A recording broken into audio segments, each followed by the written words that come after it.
안녕하세요. 네, 저는 경북대학교 1월 인문학과 조헌구라고 합니다. 오늘 여러분들과 같이 이야기를 해볼 것은 일본 문화의 이해라고 하는 부분입니다. 이런 테마를 가지고 이야기를 한번 해볼까 합니다. 첫 번째 시간에는 일본 문화에 대한 이야기 중에서도 추리소설이라고 하는 부분을 중심적으로 전체적으로 이야기를 큰 맥락을 잡아서 이야기를 할 거고, 이제 두 번째 넘어가면서부터는 좀 더 구체적인 작품을 가지고 이야기를 할까 합니다. 여러분들이 뭐랄까요, 그 일본 문화라고 했을 때 가장 많이 알고 있는 것게 어떤 게 있을까요? 아마 미야자키 하야오라고 하는 사람을 들어보셨을 겁니다. 그죠? 미야자키 하야오라고 하는 사람, 여러분들이 가장 잘 알고 있는 부분이기도 하죠. 그죠? 그리고 또 유명한 사람이 누가 있을까요? 네, 히가시노 게코라는 사람도 아마 들어보셨을 겁니다. 그죠? 장르적으로 이야기하면 미야자키 하야오라고 하는 사람은 애니메이션입니다. 그죠? 그리고 히가시노 게코라고 한다면 추리 소설이라고 할 수 있죠. 지금 이제 우리 일본이라고 하는 일본 문화가 음악 그리고 여러 가지 장르에서 많이 앞서갔었습니다. 그죠? 그러한 것들을 요즘에는 J-팝보다는 K-팝이라고 하는 장르가 훨씬 더 앞서가고 있죠. 그죠? 그런 부분들에 의해서 많은 부분들이 추월당하고 있는 부분인데, 여전히 일본다운 것, 그죠? 일본이 어느 정도 전 세계에서 자랑할 만한 자신들의 대중문화라고 이야기를 했을 때는 이 두 가지 애니메이션과 그리고 추리소설 부분에서는 여전히 이제 강력한 힘을 가지고 있다라고 할 수가 있겠습니다. 특히 이제 애니메이션 같은 경우에는 왜 일본은 그러면 애니메이션을 그렇게 강하게 잘 할 수 있을까라고 한다면 기원을 조금 따져볼 수 있어요. 그죠? 일본에서 에도 시대라고 하는 우리나라의 조선 시대에 해당되는 에도 시대에 기본적으로 에도 시대라고 하는 것은 한 500년 정도 이어진 평화로운 시대였습니다. 그 에도 시대의 지배 계급이 바로 사무라이라고 할 수가 있겠죠. 그죠? 그 사무라이들은 무사였습니다. 무사다 보니까 밑에 상인 계층들이 아무리 권력을 잡으려고 하더라도 그 권력에 대한 욕심은 잡을 수가 없었겠죠. 그죠? 그래서 그런 권력을 잡을 수 없었던 부분들을 결과적으로 자신들이 어떠한 문화적인 것으로 향유하고자 하는 욕망이 컸습니다. 그래서 문화적인 산업에 많은 것들을 투자를 하게 되는 거죠. 그 결과 여러 가지 인형극이라든가 아니면 지금 이제 우리가 가부키라고 하는 것 역시 되게 스펙타클한 엄청난 규모가 큰 연극들을 벌이게 돼요. 그리고 거기에 돈을 투자하게 되고, 돈이 투자가 되다 보니까 당연히 좋은 작품들이 많이 나오게 되겠죠. 그 중에 이제 연극 같은 것들 같은 경우에도 흔히 이야기하는 이제 구체 관절 인형 같은 것들이 있죠. 그죠?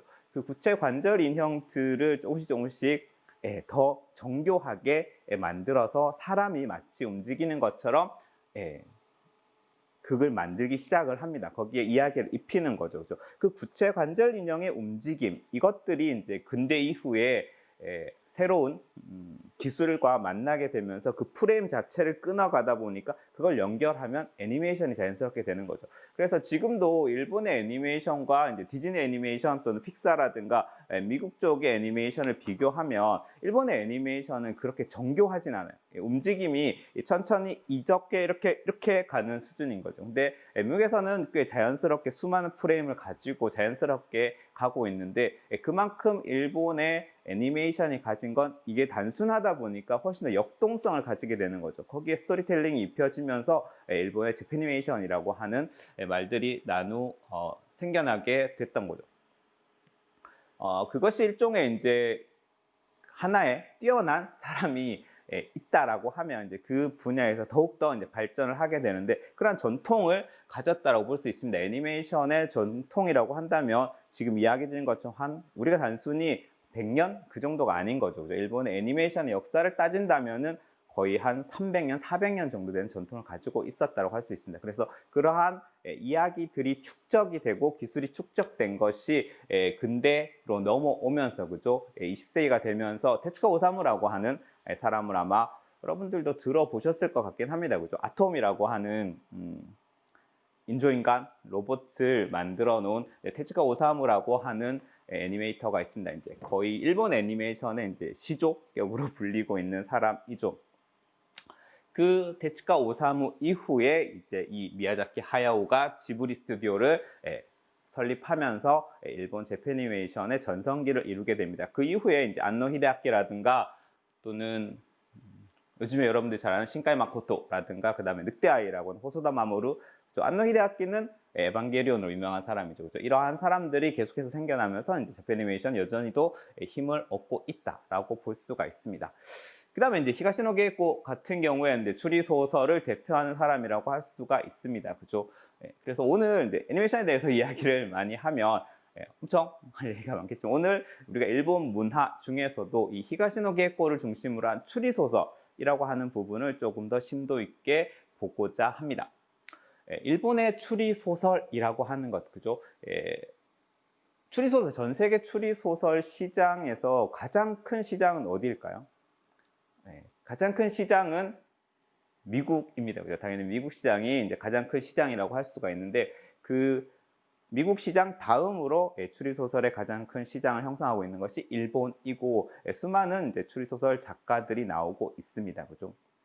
이 추리 소설, 지금 제가 얘기한 추리 소설 또는 미스터리, 탐정 소설, 이런 말들 역시도 이제 일본에서 만들어낸 말이라고 할 수가 있겠습니다. 그죠? 이 얘기를 조금 더 하자면, 일본이라고 하는 나라의 시작 부분을 거슬러 올라가면 저 먼 고대 이야기가 되겠죠. 하지만 우리가 알고 있는 지금의 일본의 모습, 일본의 문화가 형성되고 있는 것들, 이런 것들은 이 1867년에 메이지 유신이라고 하는 것을 통해서 일본의 근대라고 하는 국가가 형성되게 됩니다. 아마 세계사 시간에 조금은 배우셨을 겁니다. 그죠? 이 메이지 유신이 우리로 보면 되게 아픈 부분인 거죠. 그죠? 많이 아픈 부분입니다. 왜냐하면 이제 이걸 통해서 일본의 제국주의가 시작이 되었고, 그 결과물로 우리가 이제 한일합방이라고 하는 역사적인 사실로 이어졌었기 때문에 상당히 아픈 부분이긴 한데, 일본으로 봐서는 중요한 부분입니다. 이 메이지 유신의 핵심은 결과적으로 에도라고 하는 사무라이들이 정권을 가졌었던 것을 다시 천황에게 돌려주자라고 하는 운동입니다. 그럼 그 천황을 직접 다스리느냐? 그렇진 않다는 거죠. 그 천황에게 돌려주는 명분이고, 그 주변을 둘러싸고 있었던 사람들, 누굽니까? 그 전까지 세상의 중심은 중국이라고 생각을 했었습니다. 그렇죠? 하지만 19세기, 즉 1800년대 후반 들어서면서부터 미국이라든가 영국이라든가 이런 쪽에서 군함들이 일본을 찾아오기 시작합니다. 맞죠? 그러면서 중국이라는 세계보다 훨씬 더 큰 세계가 있다라고 하는 것을 깨달은 거죠. 그리고 거기에서 얻어진 여러 가지 신문물들을 보면서 그것들을 먼저 보고 깨친 사람들이 이 천황, 메이지 천황이 되죠. 메이지 천황을 중심으로 세력을 형성하게 되고, 그들이 그 서양의 그런 세력을 등에 업고 이제 새롭게 나라를 바꾸자라고 하는 것이 일종의 메이지 유신이었고 근대화였습니다. 이렇듯 일본이라고 하는 나라의 역사적인 특징으로 본다면은 항상 위에서부터 변화가 있었다라고 하는 거죠. 지금 우리가 요즘에 최근에 가장 생각하는 것들, 뭐 코로나 사태를 보면서, 그죠? 일본에 왜 일본이라고 하는 나라에서 그 아베라고 하는 수상이 결국엔 물러나긴 했지만, 그 정도로 이제 사람들의 방역 체제 이런 것들을 무너뜨릴 만큼 실정을 거듭하고 있는데도 불구하고 여전히 여론이라든가 당은 바뀌지 않는다라고 하는 것, 이런 부분들에 아마 여러분들도 그렇고 가끔씩 보면서 조금은 의문이 들었을 겁니다. 그죠? 그러한 것들이 일종의 전통적인 역사적인 흐름이라고 할 수가 있어요. 한 번도 일본이라는 나라는 밑에서부터 바뀌어 본 적이 없는 나라이거든요. 항상 위에서 변화가 일어나서 밑에서 내려왔었기 때문에 전쟁, 그죠? 2차 세계대전에 패전한 이후에도 역시 마찬가지로 미군정이 들어섰지만, 그 군정 하에서 또 다른 상위 계층이 형성되고, 그 상위 계층이 새롭게 지배 구도를 형성하면서, 즉 지금의 자민당이죠. 그죠? 여전히 그 정치 체제를 가지고 오는 나라이기 때문에 그러한 경험이 없었다고 할 수가 있겠습니다. 반면에 이제 우리나라 같은 경우에는 하다못해 하늘에 비가 안 와도, 그죠? 임금을 욕할 정도로 왕조 정권이었지만 왕조도 바뀔 정도로 밑에서부터 개혁을 경험한 나라입니다. 그죠?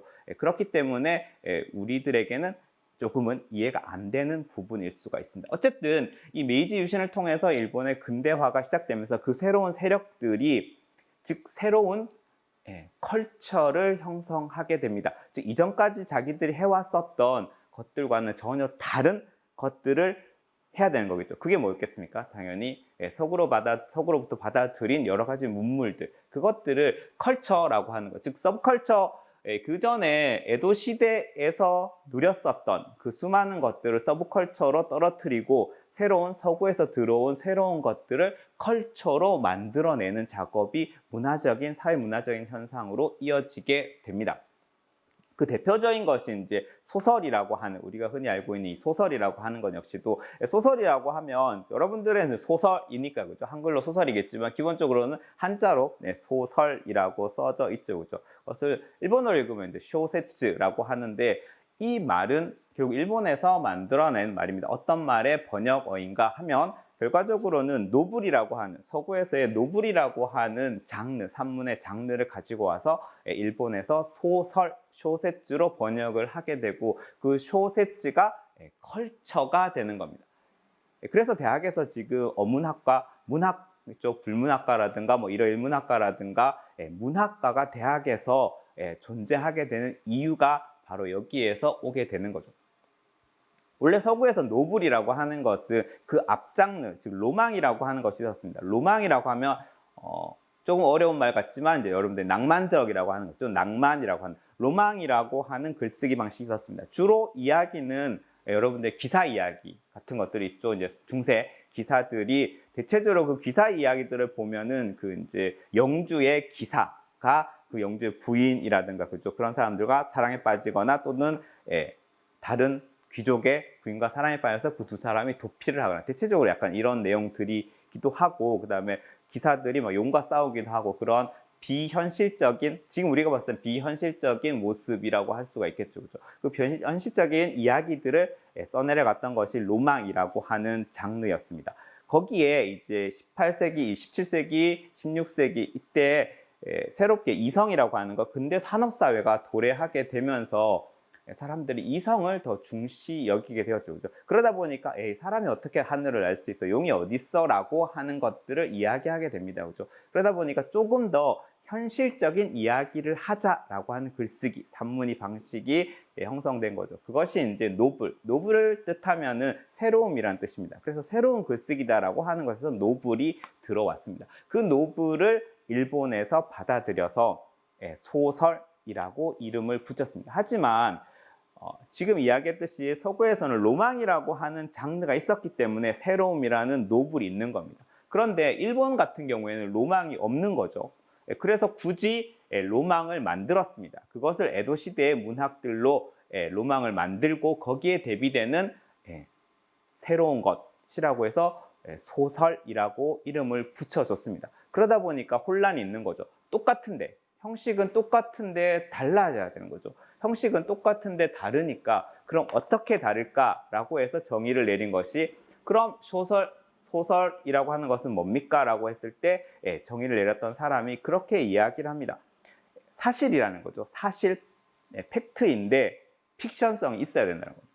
사실인데 픽션성을 가지는 사실, 과연 그게 뭘까라고 하는 게 가장 중요한 거죠, 그죠? 픽션, 즉 허구성만 강요되는 것이 아니라 사실성, 즉 리얼리티가 있는 사실성을 재현해야 된다라고 하는 것. 그러면 어떤 게 가능할까라고 하는 부분들이 어려워지는 거죠, 그죠?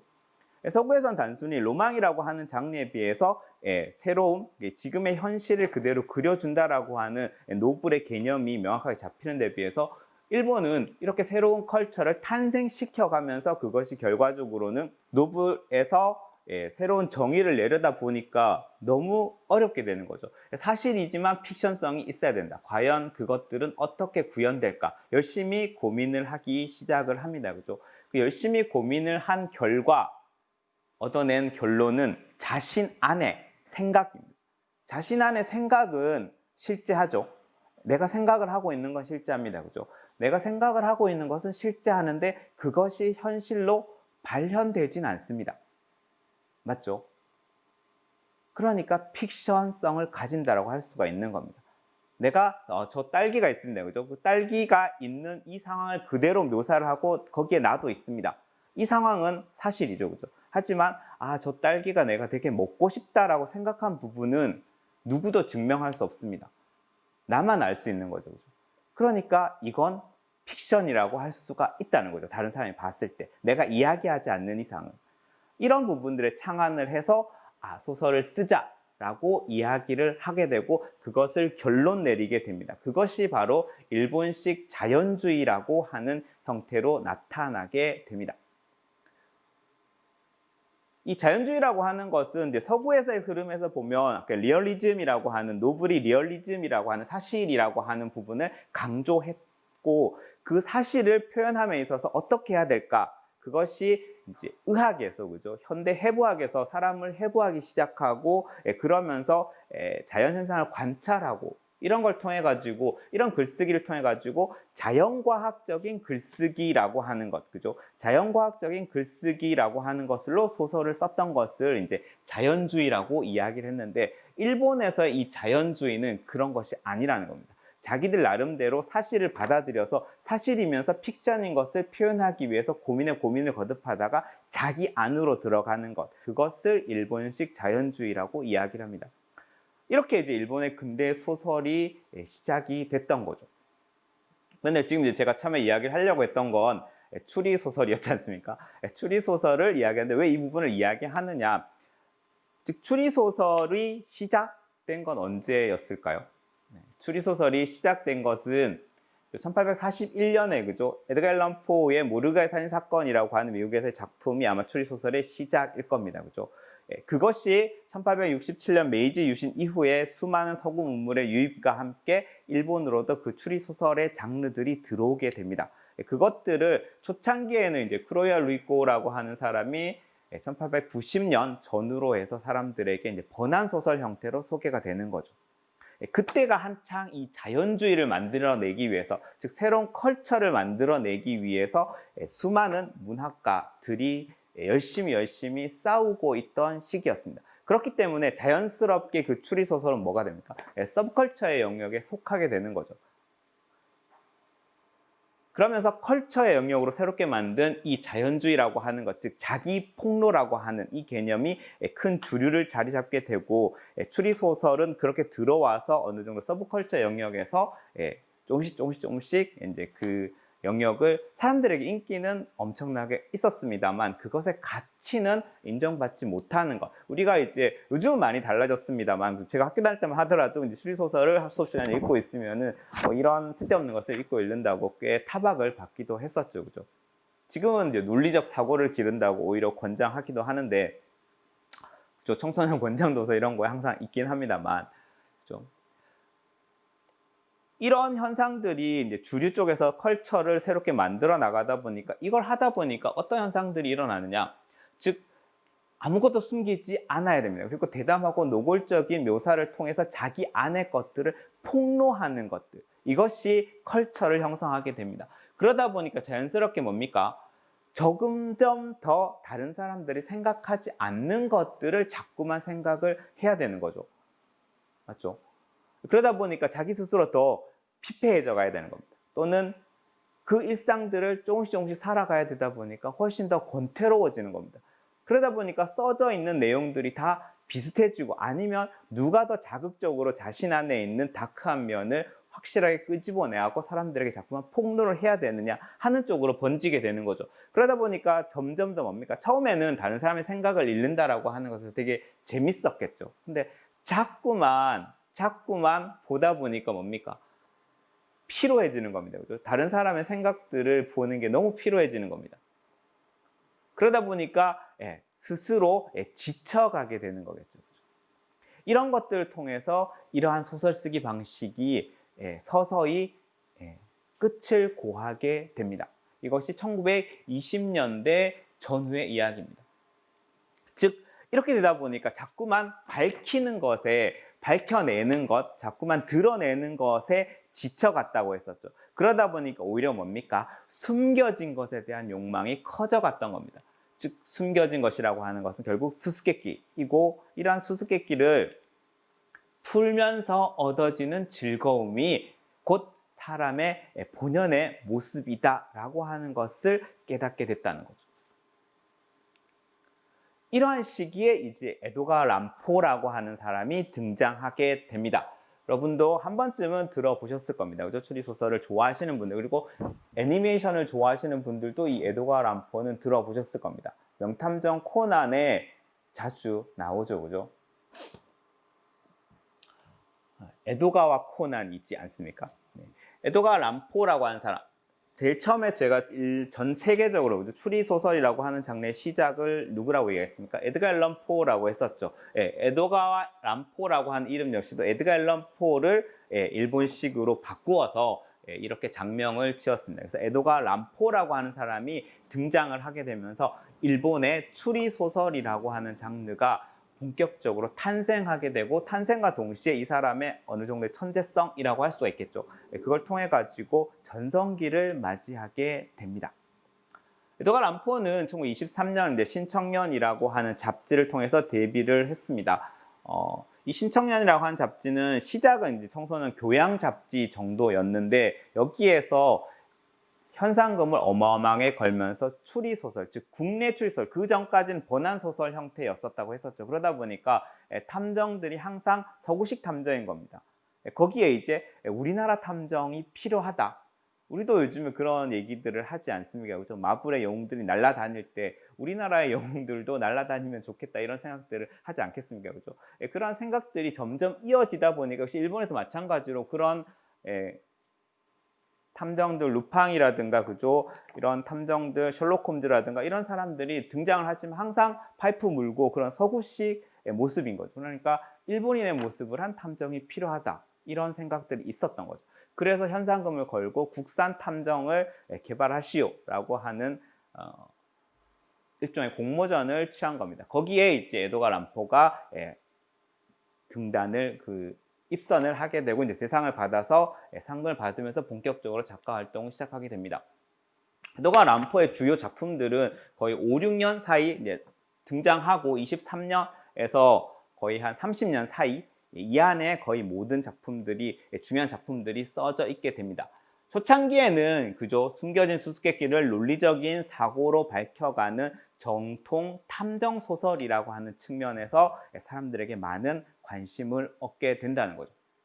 이때 이제 일본에서의 탐정 소설이라고 하는 것이 어떻게 생겨났을까 했을 때, 탐정이라고 하는 말 자체도 일본에서 만들어냈습니다. 그죠? 어떤 것을 탐구하고 정리해서 밝혀나가는 행위 자체를 탐정이라고 합니다. 그리고 그러한 행위를 하는 사람을 탐정이라고도 하죠. 그죠? 그래서 영어로 이제 디텍티브 스토리라고 합니다. 그죠? 탐정 소설. 그 디텍티브 스토리를 일본어로 바꿨을 때 탐정 소설입니다. 그래서 전통적으로는 이러한 것들, 아까 전에 이제 주류 쪽에서 밝히다 보니까, 너무 많은 것을 폭로하다 보니까 사람들이 지쳐갔었고, 그 지쳐감에 오히려 숨겨진 것들을 찾아나가는 과정 자체에서 즐거움을 얻고자 했었다고 했었죠. 그죠? 거기에 맞물리면서, 그리고 이 사람의 개인적인 능력에 따라서 이제 일본의 추리소설이 전성기를 맞이하게 됩니다. 그런데 중요한 것은, 문제는 이 사람이 이런 소설만 계속 썼으면은 어떻게 보면 이제 서브컬처 영역에서 계속 머물러 있었을 수 있었습니다. 그런데 이 사람의 성격 자체가 그렇지 않았다는 거죠. 점점 소설을 쓰게 되면서, 초창기에는 이런 소설들을 썼음에도 불구하고 점점 지나게 되면서 약간씩 이상한 세계관들이 발생하게 됩니다. 정리를 하면 엽기스러운 사람들이 자꾸 나오는 거예요. 예를 들면 지붕 위의 산책자 같은 경우에는, 이제 여러분들이 보기엔 조금 그렇습니다. 지붕 위의 산책자 같은 경우에는 이 사람의 취미가 남들의 지붕을 타고 다니면서 그냥 산책을 하는 겁니다. 밤중에. 그러다가 구멍이 뚫린, 옛날 같으면 이제 콘크리트가 아니니까, 그죠? 기와들이니까 구멍들이 뚫려 있겠죠. 그죠? 그냥 그런 구멍들에 침을 뱉고 가기도 하고, 약간 그런 취미를 가진 사람이 가다가 우연찮게 이제 살인사건에 휘말리게 되거나, 이런 사람들이 자꾸만 나오는 겁니다. 그런 사람들이 꾸는 그런 기괴한 꿈, 그리고 독자들의 범죄 심리, 이런 것들을 이용해서 탐정 소설이라고 이름 붙여지지만 이상한 세계관이 만들어지게 되는 겁니다. 그것을 일본에서는 병격이라는 말로 설명을 했었습니다. 그래서 일종의 이런 이야기들을 합니다. 에드가 람포는 엽기 로망으로 가득 찬 비일상적 공간의 연출자라고 이야기를 한다는 거죠. 이러한 에드가 람포로 인해서 방금 이야기했던 본격과 병격에 대한 개념이 생겨나게 됩니다. 쭉 복잡하게 썼습니다만은 한번쯤 보시고 기본적으로 이제 범죄를 수색하는 프로세스, 이것이 탐정이죠. 이것이 중심을 이루고 있는 것을 순정 탐정 소설, 즉 본격이라고 불렀다는 거죠. 하지만 이 본격에서 에드가 람포가 시도했었던 이상한 범죄자들, 이상한 탐정들이 나오고 그들 사이에서 발생한 여러 가지 기괴한 사건들, 이런 세계관이 들어가게 되면서 병격이라고 하는 말로 새롭게 정의 내리는 부분이 있다라는 겁니다.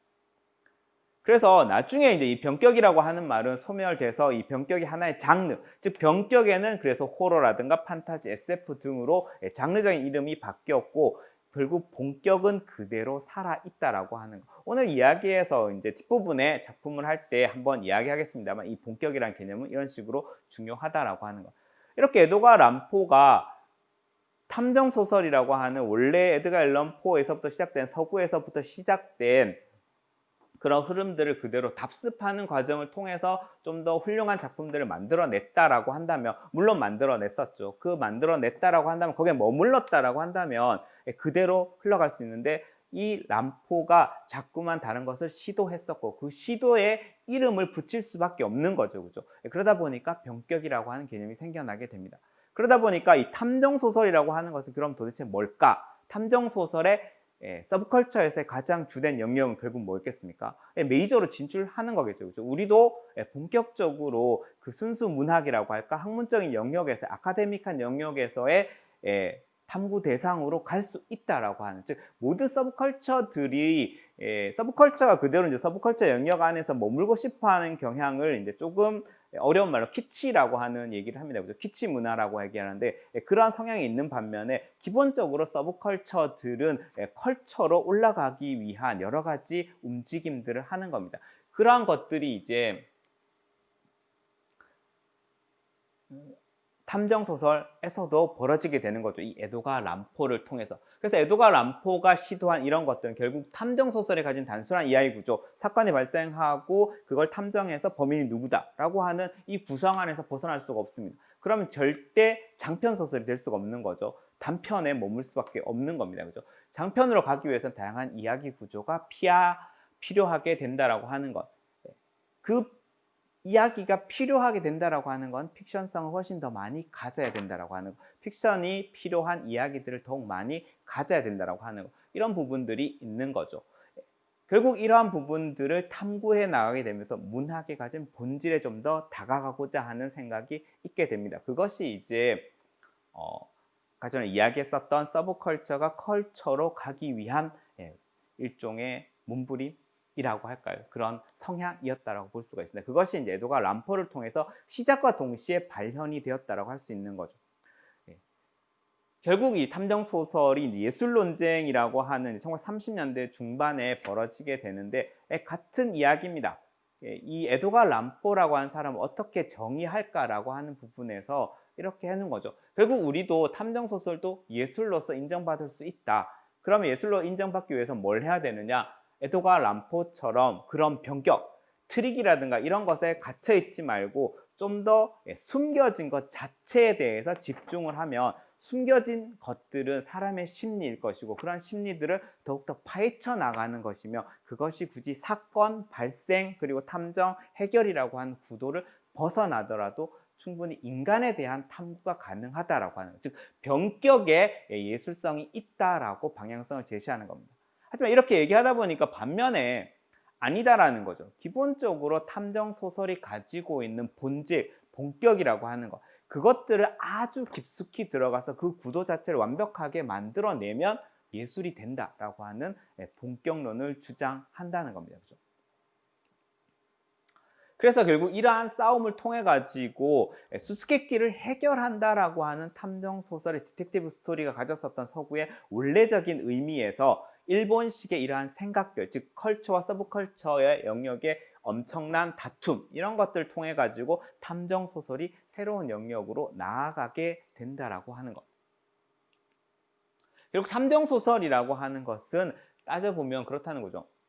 치면은 탐정적인 요소라고 할까요? 탐정적인 요소와 소설적인 요소가 있다라고 할 수가 있습니다. 그죠? 이 두 가지 요소를 분리해 보자가 아니라 이 두 가지 요소를 같이 한 번 더, 그죠? 같이 한 번 더 같이 담아보자. 그래서 탐정 취미라고 하는 영역으로 가지고 와서 좀 더 다양하게 가져보자라고 하는 것.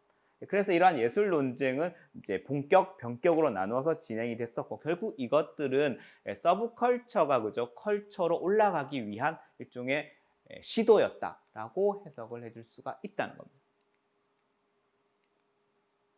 그래서 문학으로 접근하기 위해서는 문학을 상대화할 수 있어야 해요. 즉 서브컬처가 컬처로 올라가기 위해서는 컬처를 상대화시켜서 이런 것들이 있고 이것들에 우리가 이렇게 다가간다라고 하는 식으로 일본의 추리소설이 접근을 했다라고 하는 것. 이런 것을 통해서 탐정소설이 사회적 가치를 얻었었고 문화로서 가치를 획득하게 됩니다. 그러다 보니까 추리소설 또는 탐정소설을 읽는 행위가 그렇게 기치로 남아있지 않게 되는 겁니다. 즉 어떠한 가치를 가지게 되는 거겠죠. 가치를 가지는 컬처 영역에서 다루어지다 보니까 많은 재능 있는 사람들이 도전을 하게 되고 그것이 결국에는 추리소설의 커다란 붐으로 이어졌다라고 볼 수가 있겠습니다.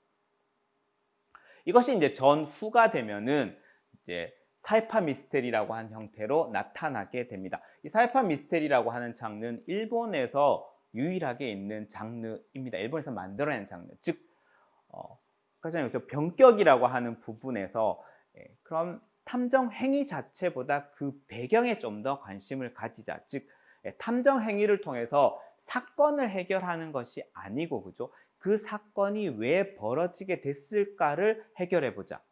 그러면 그 사건의 배경은 과연 무엇이었을까? 사회적인 구조적인 문제가 있었다라고 하는 거예요. 이 당시 일본은 이제 전쟁 후에, 그죠? 패전이라고 하는 아픔을 겪고 미 군정 시대를 겪으면서 꽤 혼란스러운 시기였습니다. 그러면서 여러 가지 별의별 사건들이 다 발생하게 되는 거죠. 그죠? 그 사건들 안에서 결과적으로 어떤 이야기들을 할 수 있을까였을 때 문제가 있는 겁니다. 그죠? 문제가 있는 것. 그 문제가 사회가 이렇기 때문에, 즉 미국이 군정을 하고 있기 때문에 이런 문제가 있다라든가, 그죠? 그러한 것들에 집중을 하게 되면서 어떤 살인 사건이 벌어졌을 때 그 사람이 그 살인을 저지르기 위한 동기가 과연 무엇일까라고 하는 것. 거기에 중점을 두는 것이 사이파 미스테리입니다. 그러다 보니까 그 동기 자체는 뭡니까? 동기는 엄청나게 사회적인 문제를 안고 있는 겁니다. 지금 우리가 생각하는 뭐 왕따 문제라든가, 그죠? 어쩔 수 없이 죽일 수밖에 없었던 현실, 이런 것들에 중점을 둔 미스테리가 바로 사이파 미스테리가 됩니다. 여기에 대가는 이제 마츠모토 세초라고 하는 사람인 거죠. 마츠모토 세초가 이런 얘기를 하는 겁니다. 탐정 소설을 귀신의 집이라는 가건물에서부터 리얼리즘 있는 외부로 끌어내고 싶었다. 즉 탐정 소설이라고 하는 것이 책 안에서의 이야기, 픽션으로서만 남아 있는 것이 아니고 이것을 현실로 가지고 왔을 때 이 탐정 행위가 얻어지는 것, 이것은 곧 사회적인 문제, 사회 고발의 형식을 띠게 될 것이고 그 문제를 고발함으로써 뭡니까? 사회를 조금 더 변화시킬 수 있게 되는, 그래서 완벽하게 이 추리 소설이 컬처의 영역으로 들어가게 되는 것이 이 사이파 미스테리가 등장하게 되면서 일본의 추리 소설이라고 하는, 지금 이제 제가 이제 추리 소설과 탐정 소설을 지금 조금 섞은데 이것도 좀 재미있는 것이, 원래 이제 탐정 소설이었죠, 그죠? 탐정 소설이었는데 전후가 되면서 일본에서 인쇄소에서 국가에서 한자를 찍어낼 때 이 정자가 그 활자폰에 없었어요. 공식으로 지정이 안 됐어요. 그러다 보니까 탐땡 소설밖에 되지 않는 겁니다. 그래서 이대로 소설 안 되겠다. 그래서 뭔가 새로운 이름을 붙이자라고 해서 추리소설이라는 말을 만들어내게 됩니다. 그래서 탐정 소설을 안 쓰고 추리소설이라고 하는 것을 전후에 쓰게 됩니다. 그러다가 이제 조금씩 시간이 지나면서 정자를 만들어낼 수 있게 됐죠. 그렇죠? 그래서 탐정 소설도 쓰게 되면서 그 다음부터는 이 탐정 소설은 탐정이 등장하는 소설, 이게 하나의 장르가 되고 그 윗상위 개념으로 추리 소설이라고 하는 개념이 생겨나게 됩니다. 그러다 보니까 이런 사이퍼 미스테리라든가 이런 것들이 생겨나게 되면서 추리 소설 위쪽에 더 큰 개념으로, 그래서 미스터리라고 하는 조금 더 세계화된 개념들을 보편성을 가지게 만들자라고 해서 지금은 미스테리라고 하는 것을 가장 큰 개념 또는 추리 소설을 두고 그 밑에 하부 개념으로 이제 탐정 소설이라든가 이런 용어를 쓰기 시작합니다. 어쨌든 그 변격, 에드가 람포라고 하는 사람이 만들어낸 본격과 변격의 그 흐름들에서 변격을 이어받은 쪽이 바로 이 사이판 미스테리였다라고 할 수가 있겠습니다. 이렇게 어느 정도 일본의 7, 80년대를 지나게 되면서 이 사이판 미스테리의 전성기가 오게 됩니다. 그리고 컬처의 영역으로 들어가게 되면서 남녀노소, 학생 누구나가 이제 이 추리 소설을 읽는 것이 부끄럽지 않는 행위가 되는 거죠. 그래서 어느 집단만의 것이 아니고 많은 사람들이 향유하게 됩니다. 현대 사회에서 많은 사람들이 향유하게 된다는 건 곧 뭡니까? 자본의 축적이 이루어질 수 있다라는 거죠. 자본의 축적이 이루어지면 당연히 그 자본을 원하겠죠. 그죠? 원하는 재능이 있는 사람들이 그쪽으로 투여가 될 겁니다. 그러다 보니까 더 많은 사람들이 몰려들게 되고 더 많은 작품들이 나오게 되면서 전체적으로 시장도 넓어지고 작가층도 넓어지게 되는 계기가 되었다라고 할 수가 있겠습니다. 근데 이렇게 하다 보니까 점점 더 뭡니까? 지쳐가는 거죠. 사이판 미스테리는 그 동기가 중요하다고 했죠. 구조적인 문제로 인해서 동기를 밝혔지만 그 구조적인 문제를 해결할 수가 없는 거죠. 그 단편적인 사건은 해결했지만 그 전체적인 구조가 안고 있는 문제는 해결할 수가 없다라고 하는, 그러니까 해결이 돼도 뭔가 찝찝한 마음이 드는 겁니다. 그것들이 계속 반복되다 보니까 지치는 거죠. 다음 시즌을 기다리는 것도 한계가 있는 겁니다. 그죠? 그러다 보니까 사람들이 원래 추리 소설을 읽었었던 재미, 즉 서구에서 그 시작된 그 이야기성의 재미, 그것이 장르로 굳어지기 위해서는 특별한 재미가 있었어야 되겠죠. 그걸 찾아보자라고 하는 것. 그런 생각들이 일어나게 됩니다. 그래서 1980년대 후반에 시마다 소지라고 하는 사람이 추리소설인 이상은 본격, 여기에서 이 본격이란 말이 다시 등장을 합니다. 즉 본래의 탐정소설, 추리소설 장르가 가지고 있었던 재미를 찾아오자라고 하는 것. 그러면 그 재미가 과연 뭘까라고 하는 것. 탐정 행위 자체에 재미가 있어야 되는가라고 한다면, 그래서 사이판 미스테리를 만들었지 않느냐라고 얘기를 한다면 그게 아닐 거다. 그러면 탐정소설 또는 추리소설, 미스테리가 가진 원래 재미는 뭘까? 결국 추리게임이라고 하는 거죠. 작가가 문제를 내고 독자가 그걸 풀어가는, 즉 작가와 독자 간의 추리게임이라고 하는 것. 이것이 추리소설 또는 미스테리가 가진 본래의 재미다. 그리고 그것이 독자를 어느 정도 끌어들일 수 있는 힘이 있다라고 하는 것. 맞습니까? 그런 부분들을 이야기하기 시작하면서 일본의 80년대 후반부터 이러한 움직임들이 벌어지게 됩니다. 그것이 지금까지 이어지면서 지금의 이제 일본 추리소설 또는 미스테리라고 한다면 이러한 생각에 바탕을 두고 있습니다. 그래서 작가가 문제를 내고 독자가 문제를 푼다라고 하는 이러한 생각들이 이제 나타나게 되면서 크게 두 가지 일본만의 특징이 나타나게 됩니다. 작가와 독자 간의 추리 게임에서 가장 중요한 요소가 무엇일까? 어떻게 문제를 내야만 할까? 기본적인 밀실살인이라든가 이런 트릭들은 1920년대 일본도 그렇고 에도가 람포도 그렇고 서구에서도 마찬가지로 수많은 이야기들이 나오면서 대표적으로 이제 그죠? 아가사 크리스티의 작품들도 마찬가지일 거고 셜록 홈즈도 마찬가지일 거고 거기에서 거의 수많은 트릭들이 나오기 시작합니다. 그러면서 거의 웬만한 트릭들은 다 나왔다라고 할 수가 있겠죠. 거기에 대한 일종의 변주밖에 안 되는 겁니다. 그렇다고 한다면 좀 더 새로운 것들을 제시해야 되겠죠. 그래야 독자가 재밌어 할 테니까. 그래서 새로운 문제를 내야 되는 겁니다. 그럼 작가들은 새로운 문제를 과연 어떻게 낼까라고 하는 것들을 이때부터 고민을 하기 시작합니다. 거기에서 나온 것이 바로 이 말입니다. 여러분들이 아마 추리소설 명탐정 코난 얘기를 했었는데 코난에서 가장 많이 듣는 말 이겁니다. 그죠? 범인은 이 안에 있다라고 하는 거. 코난이 살고 있는 세계는 너무나 비참한 세계인 거죠. 코난이 가는 곳마다 살인사건이 발생하고, 그죠? 그래서 365일 동안 늘 살인사건이 발생하고, 코난 주변에 있는 사람들은 꼭 죽고, 그죠? 이런 얘기들을 합니다. 그죠? 그럴 때 항상 범인이 이 안에 있다라고 하는 거. 이건, 소년탐정 김전일, 그죠? 김전일 역시도 킨다이치 쿄스케라고 하는 일본에서의 이름인데, 킨다이치라고 하는 것이 이제 김전일입니다. 그래서 원래는 성인데 우리는 김씨인 것 같고 전일이니까 그죠? 왠지 이게 이름인 것 같아서 이제 김전일이라고 이렇게 번역을 하는데 원래는 김전일이라고 하는 말 자체가 성이고 킨다이치라고 하는 거를 쿄스케라고 하는 것을 이제 이름이라고 합니다. 여기에서 생겨난 이 중요한 개념이 바로 클로즈드 서클이라고 하는 개념입니다. 원래 클로즈드 서클이라고 하는 건 어떤 개념이냐? 서구에서 그냥 사건이 발생하고 용의자가 너무나 많으면 누구나 용의자가 될 수 있으면은 너무 엄폐한 거죠. 그러다 보니까 일종의 영미권에서는 용의자를 한정해 주는 것, 즉 정해진 숫자의 용의자들을 제시해 주는 것이 작가가 어느 정도 페어 게임을 할 수 있는, 그죠? 전 세계 사람들 중에서 찾아내라.